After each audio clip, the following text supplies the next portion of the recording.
来看全球第4大咖啡生产国印尼，因为极端气候常常落大雨，所以目前咖啡的产量是减少50%哦。今年又搁拄到圣婴现象，可能会可化，所以又搁会影响到咖啡的产量，嘛会冲击到全球的咖啡价格。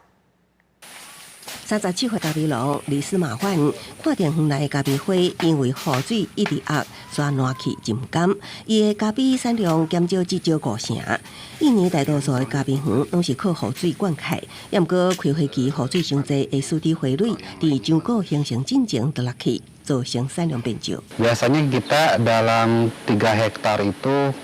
dapat 2,6 ton. Yang ditakutkan bukan dari segi produktivitas yang turun sebenarnya kalau kemarau panjang, tapi takut pohonnya mati.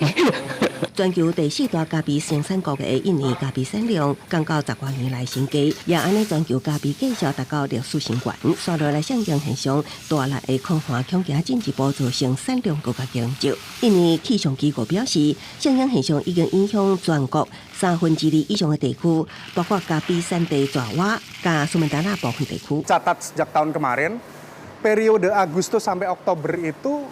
kemungkinan besar kopi akan mulai langka lagi di Indonesia dan itu tentu saja membuat harga kopi akan naik. 印尼的咖啡产量每公顷大约是0.7只一度之间，那全球上大咖啡供应国越南的咖啡产量是每公頃2.7吨。印尼大约125万公顷咖啡园，一旦讲是小农以传统方法，用有限的肥料所栽种真侪咖啡树龄较大，有的是20多年前种的。印尼咖啡出口商协会副主席苏纳尔多表示，尤其是今年，有测咖啡产量会减少3至4成，极端天气甲虫害等其他因素，互毋那是印尼，也有其他咖啡生产国也会拄到类似困境。公司新闻吴伟林编译。